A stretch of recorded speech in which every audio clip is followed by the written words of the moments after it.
boon control will be playing against one another for bragging rights. But anybody can have a chance to play it over the ESL booth. I don't actually have 9 other people to play with, but I did want you guys to take a look at this.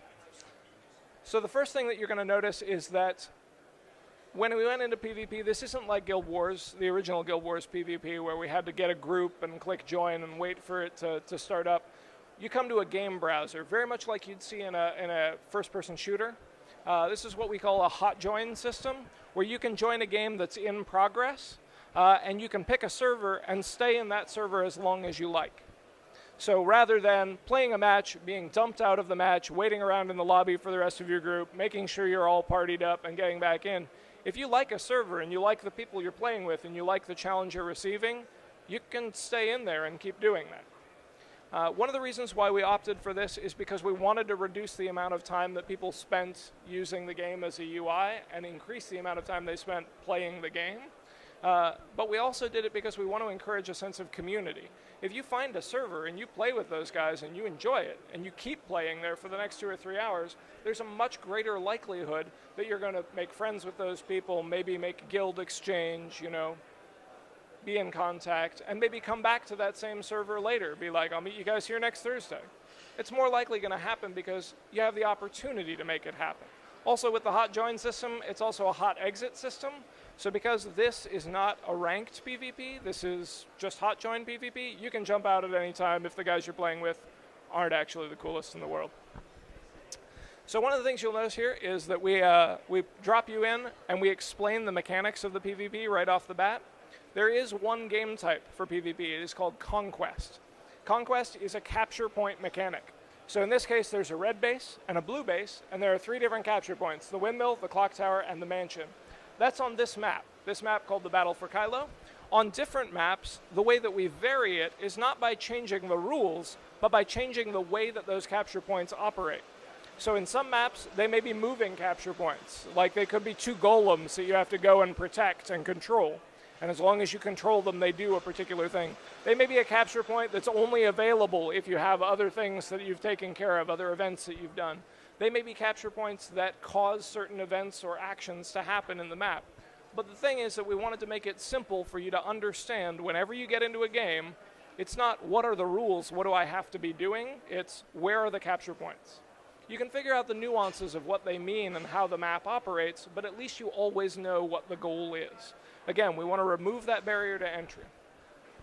On this particular map, Elijah's going to run over here and show you the one of the unique features here is the trebuchets. In the Battle for Kylo, the trebuchets are everything. The trebuchet allows you to destroy particular parts of the map.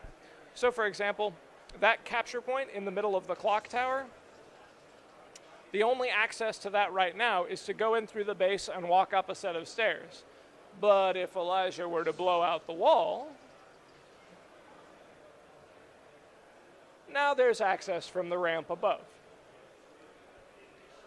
Having control of the trebuchets and using them to selectively destroy the things that you care about is an important aspect of this particular map and shows the ways in which we vary up the conquest game type. So even though the goal is capture the points, you have a secondary goal here, and that secondary goal is go and blow up the other guy's trebuchet. Because if you don't blow up the other guy's trebuchet, then any time that you guys run up to the clock tower to go capture it, he can launch trebuchet projectiles in there and hurt you. So Elijah's going to pop out here and move his way over to one of the other capture points. Again, we don't have other players with us at this time, so we can't show you the actual combat. For that, you're going to have to go over to the ESL stage or check out the demo later. There are also things that you can destroy by yourself that you don't need a trebuchet for. Again, changing the dynamic of the map. Maybe you don't want to give people access to that window. Maybe you want to hide behind a set of bricks, or maybe you want to clear them out because you're planning on defending that location. Each one of those things is going to be up to you. You can also see a little bit of the flare, some of the trebuchets flying overhead. We make it pretty no matter what it is. So again, Elijah is able to maneuver around very easily. One of the things that we wanted to offer was a lot of opportunity for different movement. So you'll see as these people play through the maps and discover all of the different routes, you can jump to practically everything, and people will find different ways to maneuver through the map, regardless of whether they're an elementalist who can teleport or not.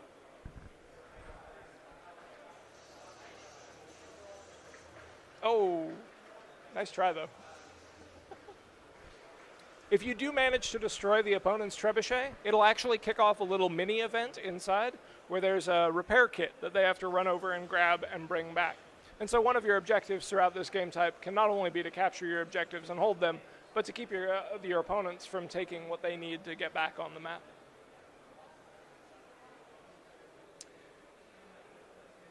And aside from showing you how really cool it is once there are 10 people on the map, I'm pretty much done. So if you guys have any questions, we can go ahead and get some of those answered for you right now. We'll mute it so that Elijah can go play with his whirlwind. No? Yeah? Questions?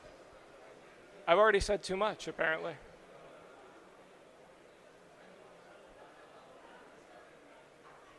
Questions? No? All right, well, if you guys don't have any questions, then you're all set. So thanks again for coming out. If you want, you can go ahead and grab business cards out there, and if you come up with any questions later, we can always feel free to answer them. Again, I'd encourage you to go ahead and stop by the booth and, of course, play it for yourself.